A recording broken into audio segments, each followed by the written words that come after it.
warahmatullahi wabarakatuh. Alhamdulillahirabbil alamin wa bihi nasta'inu ala umuri dunya waddin wassalatu wassalamu ala asrofil anbiya'i wal mursalin wa ala alihi wa sahbihi ajmain. Qala Rasulullah sallallahu alaihi wasallam, sumu tasihu. Para hadirin, pasien dan pengunjung rumah sakit RSUD Aji Barang yang dimuliakan oleh Allah, pada kesempatan kali ini saya akan menyampaikan kultum dengan tema puasa ditinjau dari aspek gizi dan kesehatan. Puasa dalam definisi agama Islam adalah tindakan menahan makan, minum, dan senggama dari waktu subuh hingga waktu maghrib tiba dengan niat ibadah kepada Allah Subhanahu wa Ta'ala. Puasa fardu ain atau puasa wajib dilaksanakan selama bulan Ramadan yang berdurasi antara 29 hingga 30 hari. Dari aspek gizi, puasa paling tidak akan mengurangi asupan zat gizi, terutama kalori sekitar 20-30%. Namun dari aspek kesehatan, puasa ternyata memberi manfaat kesehatan terhadap tubuh pelakunya. Bahkan di negara maju, puasa dijadikan sebagai salah satu upaya terapi beberapa penyakit degeneratif. Para pengunjung rumah sakit yang dimuliakan Allah, dari beberapa hasil penelitian ilmiah menunjukkan manfaat kesehatan puasa antara lain dapat mengurangi risiko stroke. Puasa juga dapat memperbaiki kolesterol darah. Kadar kolesterol darah yang tinggi secara jangka panjang akan menyumbat saluran pembuluh darah dalam bentuk aterosklerosis atau pengapuran atau pengerasan pembuluh darah. Bila hal ini terjadi di otak, maka berakibat stroke. Bila terjadi di area jantung, menyebabkan penyakit jantung. Hasil penelitian memperlihatkan bahwa puasa dapat meningkatkan kolesterol darah HDL sebanyak 25 titik atau kolesterol yang baik, dan menurunkan lemak trigliserol sekitar 20 titik. Lemak trigliserol merupakan bahan pembentuk kolesterol LDL atau kolesterol jahat atau kolesterol yang dapat merusak kesehatan. Kolesterol hanya terdapat dalam pangan hewani dan tidak terdapat dalam pangan nabati. Dalam pangan nabati terutama terdapat lemak bebas dan trigliserol. Untuk meningkatkan manfaat kesehatan puasa dalam mengurangi resiko stroke dan penyakit jantung, maka dalam menu sahur dan buka puasa harus dikurangi makanan berkadar lemak dan kolesterol tinggi seperti daging merah, daging sapi, daging kambing, kerbau, dan lain-lain. Daging putih seperti daging ayam dan kelinci boleh dikonsumsi dalam jumlah sedang. Hadirin sekalian, daging ayam hendaknya dibuang dulu gaji dan lemaknya dengan cara mengukusnya terlebih dahulu. Setelah itu baru dibumbui dan diolah jadi makanan yang diinginkan. Jangan mengkonsumsi kulit ayam karena kadar lemak dan kolesterolnya tinggi.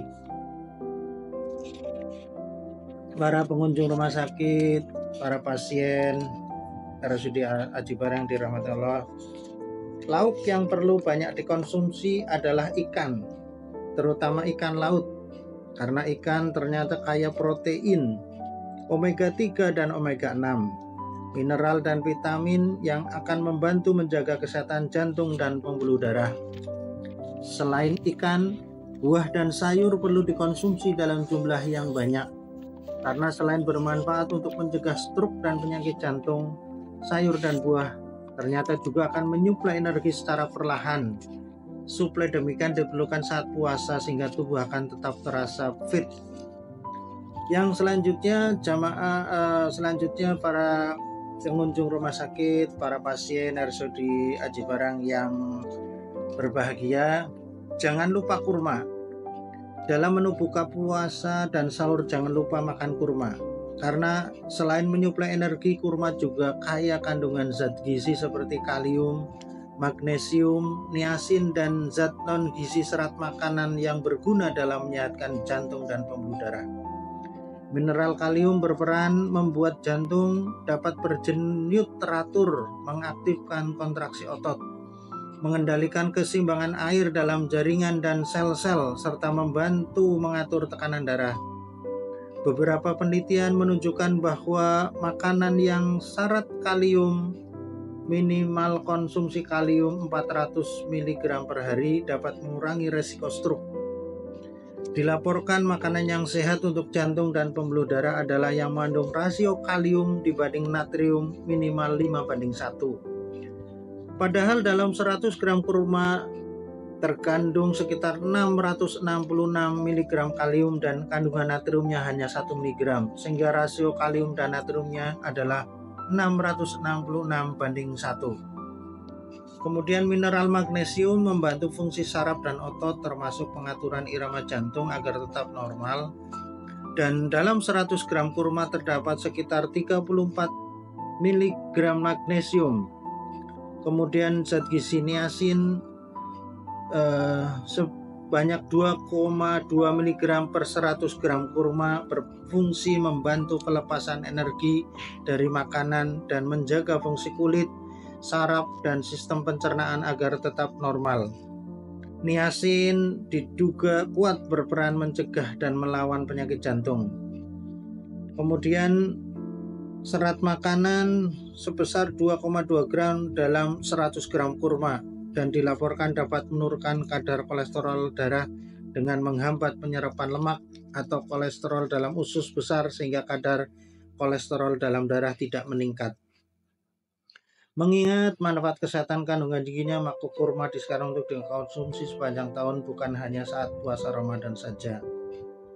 Selanjutnya, manfaat puasa ternyata juga dapat meningkatkan daya tahan tubuh. Mekanismenya antara lain pengurangan konsumsi kalori yang akan bermanfaat mengurangi laju metabolisme energi. Sebagai buktinya, suhu tubuh orang berpuasa akan menurun. Hal itu menunjukkan pengurangan konsumsi oksigen. Manfaatnya bagi kesehatan, puasa akan mengurangi produksi senyawa oksigen yang bersifat racun radikal bebas. Dilaporkan sekitar 3% dari oksigen yang digunakan sel akan menghasilkan radikal bebas oksigen. Dan hal itu akan menambah tumpukan oksigen racun seperti anion superoksida dan hidrogen peroksida yang secara alamiah terjadi dalam tubuh. Kelebihan radikal bebas oksigen tersebut akan mengurangi aktivitas kerja enzim yang menyebabkan terjadinya mutasi dan kerusakan dinding sel. Ada sekitar 50 penyakit degeneratif, termasuk penyakit jantung dan stroke, dicetuskan dan diperparah oleh senyawa radikal bebas. Hasil penelitian di Indonesia menunjukkan bahwa puasa akan menekan produksi radikal bebas sekitar 90% dan meningkatkan antioksidan sekitar 12%. Jadi dengan berpuasa berarti akan meningkatkan daya tahan tubuh. Para pengunjung rumah sakit, para pasien RSUD Haji Barang yang dimuliakan Allah, puasa bagi orang sehat juga akan mengurangi resiko terkena penyakit diabetes tipe 2. Mekanismenya adalah pengurangan konsumsi kalori secara fisiologis akan mengurangi sirkulasi hormon insulin dan kadar gula darah. Hal ini akan meningkatkan sensitivitas hormon insulin dalam menormalkan kadar gula darah dan menurunkan suhu tubuh. Pengontrolan gula darah yang baik akan mencegah penyakit diabetes tipe 2, yaitu penyakit diabetes yang disebabkan hormon insulin tidak sensitif lagi mengontrol gula darah. Kemudian berbagai manfaat kesehatan puasa tersebut akan dapat dirasakan jika puasa dilaksanakan secara benar. Dan manfaatnya akan lebih bermakna lagi jika perilaku puasanya dalam bentuk hidup sederhana, tidak berlebihan dan ikhlas. Para pasien RSUD Haji Barang dan pengunjung RSUD Haji Barang yang dirahmati Allah, yang dimaksud puasa yang benar adalah puasa yang memenuhi kaidah agama dan kesehatan. Hal itu antara lain tampak dalam perilaku makan dan minum pada saat buka dan sahur. Pada saat sahur misalnya, tidak mengkonsumsi makanan dan minuman berlebihan dengan alasan menabung makanan. Tindakan itu justru akan memperburuk kondisi tubuh pada waktu siang hari. Maka makan dan minumlah secara wajar. Makanan yang tinggi protein seperti susu, telur, ikan, sedikit daging merah, ayam, dan jangan lupa tahu tempe atau makanan yang tinggi serat seperti sayur cepat olah dan buah-buahan utuh sangat baik sebagai penyedia energi jangka panjang. Jangan lupa menyediakan makanan dan buah yang bisa langsung dimakan seperti pisang, pepaya, jeruk, atau apel yang sangat bermanfaat pada saat Anda buru-buru karena kesiangan sahur menjelang imsak. Pada saat puasa, Bapak Ibu sebaiknya tidak makan dan minum terlampau banyak sebagai tindakan makan balas dendam. Buka puasa dengan langsung makan makanan berat justru akan memperberat kerja lambung yang sudah dibiarkan istirahat sekitar 12 jam. Buka puasalah dengan makanan ringan seperti kurma atau koktail buah atau jus buah. Jangan minum minuman dingin atau yang dicampur es, karena es dapat menahan rasa lapar sehingga hidangan lain yang lebih bergizi tidak dapat disantap dan akibatnya akan mengurangi asupan zat gizi yang diperlukan. Setelah itu kerjakan ibadah sholat maghrib dan makan makanan buka seperti makan malam, atau Anda dianjurkan untuk menundanya setelah selesai sholat tarawih.